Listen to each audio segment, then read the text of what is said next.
for them. I think it's too late in that situation. We need to identify people very, very early on, PGY1, PGY2 year, and program their training to make them more suitable for the academic jobs that we want. We've been short a partner for the last few years in oncology, and there's been a whole bunch of people who've gone through our program who I'm sure if we had said right off the bat, you know what, we got a great job, this is what you're going to do, you're going to get your master's in this, and we'll take you on as a partner at the end, we would have had the job filled a long time ago. But we haven't done that. So I think we've got to engage our young residents, people at your stage, PGY 1 and 2 year, identify the superstars and ensure there's something for them at the end, this low-hanging fruit. Translational research is something that, basic science, translational research is something that we talk about, that we do a good job at, but I can tell you, I'm not satisfied. This is our galley day. This is small. I don't expect you to read this at all. This is our Department of Surgery academic day we have every year from 2012.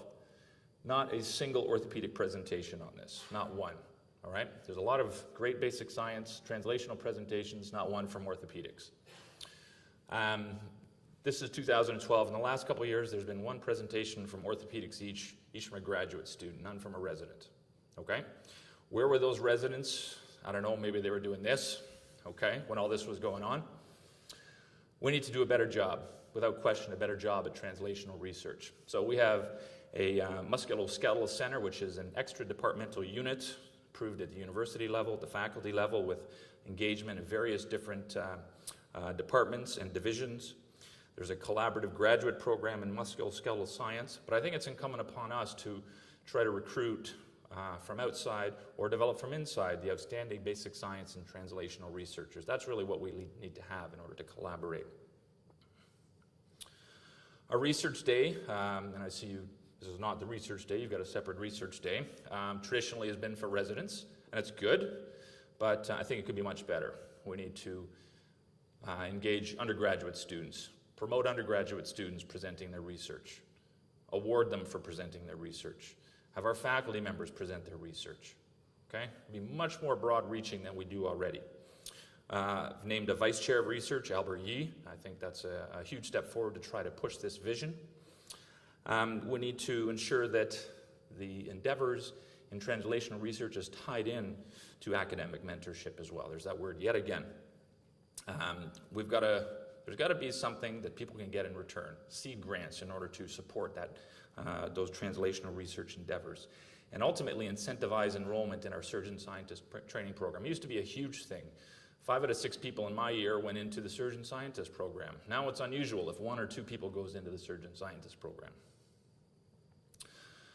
Collaborative research, I think, is incredibly, incredibly important, and this is where I think that we can certainly, move forward. We need to be able to work together in a lot of these endeavors, okay? We don't want to do this, right? We don't want to be fighting against each other, okay? Trying to be the first to cross the finish line, okay? I think in 2014 that's not going to work. It's not going to benefit our patients, not going to benefit our trainees, not going to benefit ourselves. Just a sort of an interesting little anecdote. So I got this information from all our site chiefs, okay? Total joint replacements at the core academic hospitals in Toronto, 2013-14, almost 5,400 total joint replacements, all right? How many of those involved some type of collaborative research? 0, okay? There are no multi-institutional studies going on looking at outcomes of total joint replacements in Toronto, all right? 5,400 cases a year. We could, do a study over a couple of years and we could gain so much information, but it just doesn't happen, right? And there's multiple reasons that people give, but we need to break down those barriers. So a huge wealth of clinical volume, but there's a lot of reasons people give for refusing or not undertaking this research. The REB process is dated. It's terrible. Every little hospital has to undergo their same REB approval. It might take 6 months in one hospital. It might take a year in another hospital. People get exasperated. They don't want to deal with it. All right? So we need to improve that process, a single concerted university-wide REB process. We need to break down the culture of hospital first. That's something, for some reason, very inherent in our nature, okay? That we think hospital first, university collaboration second. And we need to reverse that. I want to make sure, and I want to encourage people to undertake university-wide collaborative projects in every subspecialty area. That's one of the first initiatives that I'm going to do. And have some interdivisional research competition. But I don't think it should stop there. We need to continue to develop our collaborations regionally, nationally, internationally, okay? There is so much clinical material that we can utilize, and it's just getting wasted, okay? So we need to learn from people like yourselves how to do this effectively, and we got some participation in things such as parity that Michelle has spearheaded, that I think we have turned the corner to some extent. Okay, we need to promote our brand. So here's a fantastic brand that's incredibly effective. It's simplistic. Everybody looks at it, they know exactly what it is, okay? Our brand sort of sucks, okay? People look at this and they go, what is that? I don't want to even say what it looks like, okay? So it's dated. I think, a brand is more than just a picture, okay? But the impression people got, what it represents, I think it's far too dependent on our history and not looking forward. I don't think people can really relate to it. And, one of it may just have to do with the fact that it's a great big city spread out over multiple hospitals, multiple different individuals. And it's different to generate one brand that sort of fits to everybody, okay? But I'm going to try very hard. I think there's lots of benefits to a strong brand, okay? It allows us to recruit people, faculty, students. They can relate to it. Can generate support from alumni, okay? And again, ultimately we're talking money here. That would be useful. Potentially, I think, translates through into increased peer review funding and pride in the division. And I'm going to applaud you because I think the brand that you guys developed is fantastic. And again, it's more than just the picture, okay? It's the impression that you get, what you think of when you see this. People know exactly what they think of when they see this, okay? I don't know what people know exactly when they think of our brand or think about U of T Orthopaedics, okay? So we have to change that. We need to engage our alumni, okay, and improve our relations with our alumni. You go to meetings in the U.S., right, and they've got all these meetings, they got Duke alumni or Vanderbilt alumni, and it's a massive room filled with people, right? They're all having a great time. Up until 2 or 3 years ago, we never did anything like that, and we have a huge number of alumni, all right? A lot of you are in this room. So that's something that we can, without question, improve on. There's ways that we can link up with those individuals effectively, all right? It's important to spread the brand that way. There's no increased money coming our way from the Ministry of Health, from our postgraduate offices, so we need to think about novel ways to generate money and funds, okay? And one of these may be from alumni, all right? From philanthropy, donations from alumni. There's lots of people out there with deep pockets, I'm sure of it. So we've got this departmental development office that we capitalize on. I think participation with alumni and branding, I think, is incredibly important.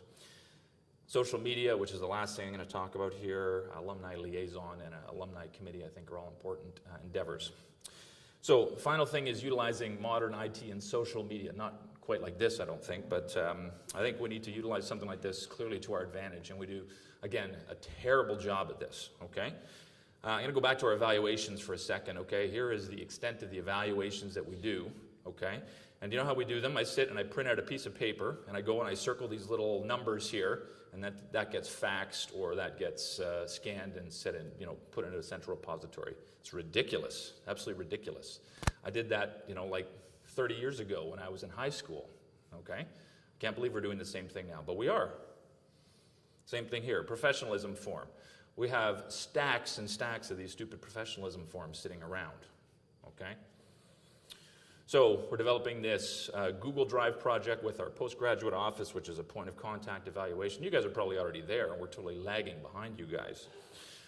It's effective because there's no recall bias. We're not asking our faculty members 3 weeks later, hey, can you sort of fill out this form on this individual, and maybe they did something stupid in those intervening 3 weeks, and they give them a crappy assessment on that case that they did 3 weeks ago.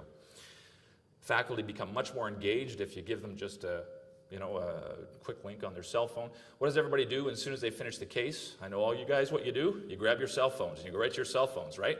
So what are you going to do now? You send a quick link to your staff. They can give you a quick evaluation, and that's it. Job's all done. And this can get sent right away to Brad to scrutinize, okay? This is the use of social media at various levels of training, under 30 to over 60. And you take a look here, Facebook, not so much Twitter, but Facebook and YouTube. We see people under 30 utilize it all the time. That's what they do. Whereas you get people up here, they don't even know what social media is a lot of the time. All right? This is the way of the future. This is how people get information. All right? This is how people communicate. This is how people can disseminate the brand, okay? And so this is really what we need to capitalize on. Sorry, sort of the old school people, this is the way it's going to go in the future, okay? We need to look back to the young individuals, see how they communicate, and learn from them. And that's the way we need to bring things going forward. So the road ahead, I think, is a bit of a daunting task. As I said, it is quite a formidable job, and it's a humbling position that I've been in.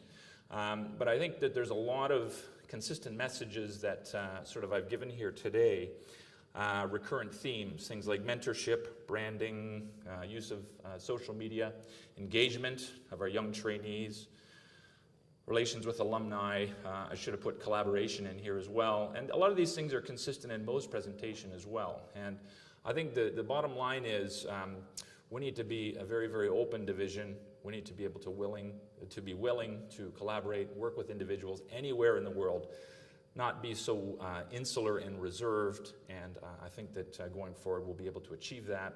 And I think this is a nice first step along the process. So thanks very much again for the invitation, and appreciate it, Mo.